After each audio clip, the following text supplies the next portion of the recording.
જી, આજરોજ મોરબી જિલ્લા ખાતેના એક જનસંપર્ક સભાના કાર્યક્રમ જે વ્યાજખોરીના દૂષણ અટકાવવા માટે લોકોને એ બાબતના માર્ગદર્શન મળે, સાથે સાથે જે લોકોને ખરેખર લોનની જરૂરિયાત હોય એ યોગ્ય રીતે ફાઇનાન્શિયલ ઇન્સ્ટિટ્યુશન અધિકૃત કરેલા સંસ્થાનો પાસે અથવા બેંકો પાસેથી મેળવી શકે એ માટે બેંકો સાથે સંકલન કરીને એના અલગ અલગ ટીમો દ્વારા અહીંયા સ્ટોલ નિદર્શન પણ કરવામાં આવેલા છે.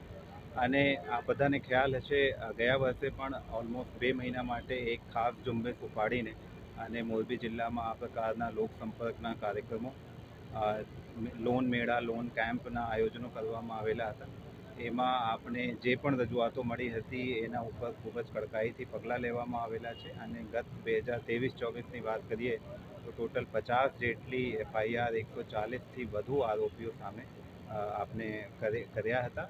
અને જે મુદ્દામાલ જે વિક્ટિમ પાસેથી જે આરોપીઓ છે, કેટલાક કિસ્સામાં ગાડીઓ હોય, કેટલાક કિસ્સામાં ગાડી અથવા ઘરના પેપર્સ હોય, કોરા ચેકો હોય, એ જે ગીરવીના ભાગરૂપે રખાવી લેતા હતા, એને પણ કોર્ટના યોગ્ય હુકમથી અને મુદ્દામાલ જે છે એ ફરિયાદીને પરત પણ કરવામાં આવેલા હતા. આ વખતે કેટલો સમય ચાલશે અને કયા કયા વિસ્તારોમાં કરવામાં આવશે? આ વખતે પણ આ ઝુંબેશ 1 મહિના માટે જિલ્લાના અલગ અલગ દરેક પોલીસ સ્ટેશનમાં, દરેક તાલુકા મથકે અને જે વિસ્તાર આપને એવા સેન્સિટિવ લાગે છે, આપને ગયા વખતની કામગીરીમાં જે ધ્યાન આવેલા છે, જે વધુ અસરગ્રસ્ત વિસ્તારો છે, ત્યાં પોલીસ સામેથી જઈને એવા જનસંપર્ક સભાઓના આયોજન કરશે, લોકો સાથે ચર્ચા કરશે અને એની કોઈ પણ એવી વ્યક્તિગત સમસ્યાઓ જે જણાવવામાં આવે વ્યાજખોરીથી રિલેટેડ, એના ઉપર કડકાઈથી પગલાં લેવા. આજે લોકોને લોન આપવામાં આવી છે, કેટલા લોકોને કેટલા લાખની લોન આપવામાં આવી છે? જી, આજ બેંકો સાથે સંકલન કરીને જે લાભાર્થીઓ હતા એને 1.7 કરોડ જેટલી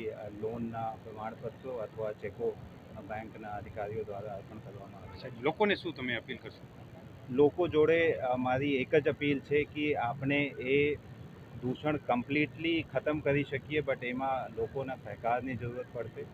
એવા કોઈ એમાં ફસાઈ ગયા હોય અથવા એવી કોઈ ઇન્ફોર્મેશન હોય તો એ પોલીસ પાસે એ માહિતી શેર કરવામાં આવે.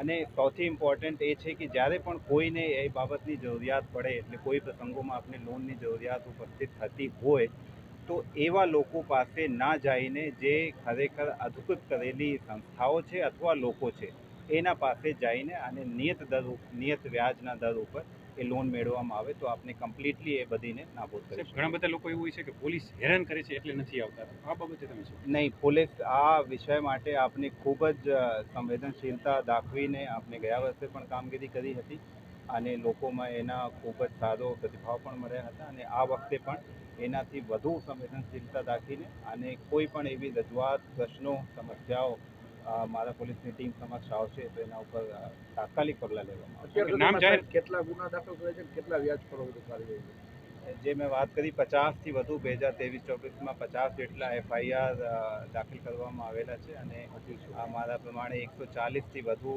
આરોપીઓ વિરુદ્ધ આ કાયદેસરની કાર્યવાહી. નામના કારણે પણ ઘણા બધા ફરિયાદીઓ આવતા નથી, તો એ બાબતે નહીં, દેખીએ, આ ઇન્ફોર્મેશન કોઈ બાતમી તરીકે અથવા ઇન્ફોર્મેશન આપવા ઈચ્છતા હોય તો એમાં આપણે નામની કોઈ જરૂરિયાત નથી. બટ ખરેખર ભોગ બનનાર તરીકે અગર FIR નોંધવાની તજવીજ હાથ ધરવાની હોય તો કોઈકને કોઈક એને ફરિયાદી તો બનવું પડશે. અને એમાં કોઈ જાતની વીક અથવા સંશય રાખ્યા વગર ખુલ્લા મનથી એ પોલીસ સમક્ષ આવી શકે છે. એના પાસે જે પણ પુરાવો, દસ્તાવેજ અથવા ડોક્યુમેન્ટ છે એ લઈને અને એના ઉપર કાર્યવાહી કરવામાં આવશે.